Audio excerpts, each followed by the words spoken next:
युवी, good morning. चहा. पोहे पण आणायचेस ना, बघण्याचा कार्यक्रमच केला असता. नाश्ता नकोय मला, चहा पण नकोय. अरे कसं बोलतोस तू? मी एवढ्या प्रेमाने घेऊन आले आणि तू. जाऊ दे, मला सांग आजचा काय प्लॅन आहे तुझा? मीटिंग आहे, सांगितलं होतं ना, लक्षात नाही? हा, किती वाजेपर्यंत? परत सुरू झालीस? ते नवरा बायकोला एकमेकांचं सगळं माहीत असायला हवं ना, म्हणून विचारलं. अच्छा, बरोबर. क्लायंट इम्पॉर्टंट आहे, त्यामुळे मीटिंगला किती वेळ लागेल सांगता येत नाहीये. झालंय सगळं क्लिअर झालंय का? कोण आहे क्लायंट? आलिया भट आहे. खरंच? हो, तिचा नवीन मूवी होता ना, त्यासाठी डान्स बसवतोय मी. अरे बॉलिवूडमध्ये कोरिओग्राफर आहे का मी? कुठे काम करतो मी? MNN मध्ये ना. मग त्याच रिलेटेड एक मीटिंग आहे महत्वाची, बस. अच्छा, ओके. कुठे आहे?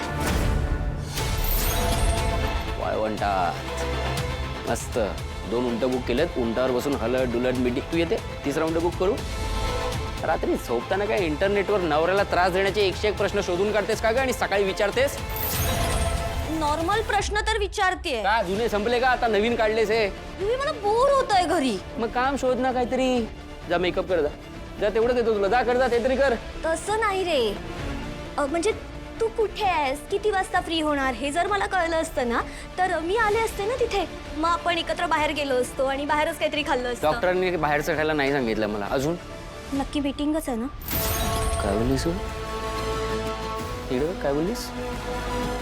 मीटिंग नाही तर काय, बाहेर मजा करायला जातो मी, फिरायला जातो. 9,000 रुपये पगार आहे मला. काय मजा करू, कुठे फिरू, काय खाऊ आणि तुला काय खायला घालू का मी 9,000 रुपयामध्ये? ओके, हा प्रॉब्लेम आहे. मी बोलते ना कौशिकीताईंशी.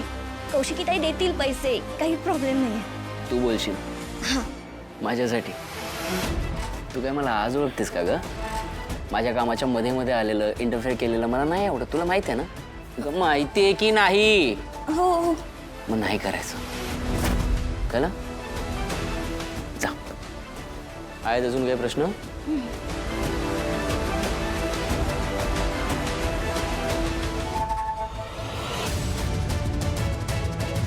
युवीकडे एकाही प्रश्नाचं उत्तर नाहीये माझ्या. म्हणजे नक्कीच कोणीतरी आलिया भट आहे. अरे गुड मॉर्निंग काकू.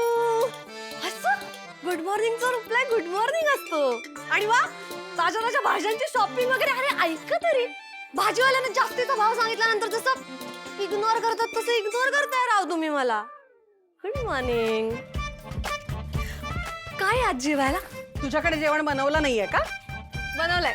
मग जाऊन जेव ना. उगाच चौकशा कशाला का तुला? चौकशा त्यावरून आठवलं मला. तुम्हाला माहितीये का, काल मी तुमच्या लेकीच्या सासरी जाऊन आले. हो, कळले ना. आणि तिथे काय दिवे लावलेस ना ते सुद्धा कळले. आणि काय ग, माझ्या मुलीला पोलीस कंप्लेंट करायची धमकी दिली तू? धमकी? खरंच कंप्लेंट करणार होते. तारिणीने समजावलं ना, म्हणून थांबले. नाहीतर आता या ताज्या भाज्यांचा डबा घेऊन जायला लागला असतं जेलमध्ये. कसे काढले होते ना माझे फोटो? किती अगाऊ मुलगी आहेस का? हा? मी नाही हो, मी तर क्यूट क्यूट रेवा, गडगड रेवा की नाही. हे गप. आमच्याच घरात राहून आमच्या घरच्यांना पोलिसांची धमकी देणार तू? उपकार समज, इथे राहू दिलाय तुला. म्हणजे आता भाडं माफ? हा? तुम्ही म्हणालात ना आता. आता मी या रूमचं भाडं देते म्हणजे तो व्यवहार झाला की नाही. आता तुम्ही माझ्यावर उपकार करताय तर भाडं माफ ना? शेवटचं सांगते, आमच्या कुटुंबात ढवळाढवळ करायची नाही. हो ना? मग तुमच्या मुलीला सांगायचं की केदार आणि माझ्या मैत्रीत ढवळाढवळ नाही करायची म्हणून. जास्तीचा आगाऊपणा करू नकोस. अरे पण काय दुर्बुद्धी सुचली आहे ना, ही असली मुलगी घरात ठेवून घेतली. डोक्यावर मिऱ्या वाटायला आमच्या. हॅलो रेवाताई, तुला किती वेळ लागेल डेनवर पोचायला? निघालीये पोचतेच. त्या युवराजची जी स्पेशल फिल्म बनवायची आहे त्याची सगळी तयारी झाली. Very good. असा सुपर हिट सिनेमा बनवूयात ना, विदाउट सिक्युरिटी बाहेरच पडता येणार नाही. अगं हळू काय, कुठे एवढ्या गडबडीत? सॉरी अगं, माझ्या मैत्रिणीला ऍडमिट केलंय, तिलाच बघायला जाते. बिचारी एकटीच असते, हॉस्टेलला राहते. काय झालंय?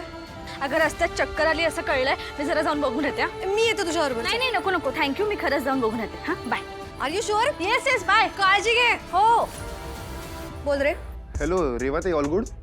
I hope so. बरं मी पोचतेच, बोलूयात आपण.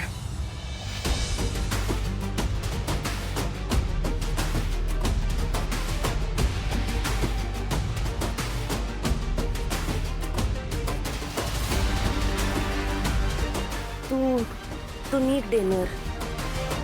मी थांबते इथेच. त्याच्यावर लक्ष ठेवायला हवं ना. ठीक आहे, मी सगळे अरेंजमेंट्स चेक करतो. हो, तिने जे मागवलं होतं ते हे सगळं तयार आहे. गुड. आज रेवा त्याच्याकडनं सगळ्या गोष्टी कबूल करून घेईलच, पण आपल्या एजंटची आयडेंटिटी रिव्हील न होऊ देणं आणि तिची सिक्युरिटी ही आपली पहिली प्रायोरिटी असायला पाहिजे. त्यामुळे तिला काहीही होता कामा नये. बॉस, तू बिलकुल काळजी करू नकोस. टेक्नोने सगळे गॅजेट्स तयार ठेवलेत, ज्याचा वापर करून आपण रेवावर पूर्ण वेळ लक्ष ठेवू शकतो. इन केस जर युवराजने काही चुकीचं पाऊल उचलण्याचा प्रयत्न केलाच तर आपण तिला वेळीच रेस्क्यू करू शकतो.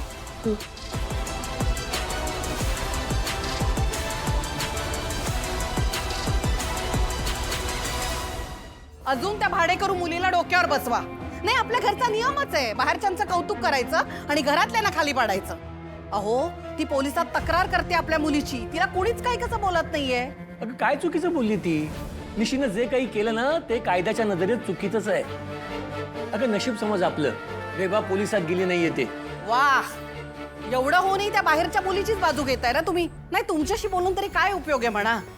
निशीला या घरात किंमत आहेच कुठे? या घरात फक्त तारिणीलाच किंमत आहे. दरवेळेला माझी निशी कशी चुकीची आणि तारिणी कशी बरोबर हे दाखवत जा तुम्ही. तारणीचा यात काहीही संबंध नाहीये.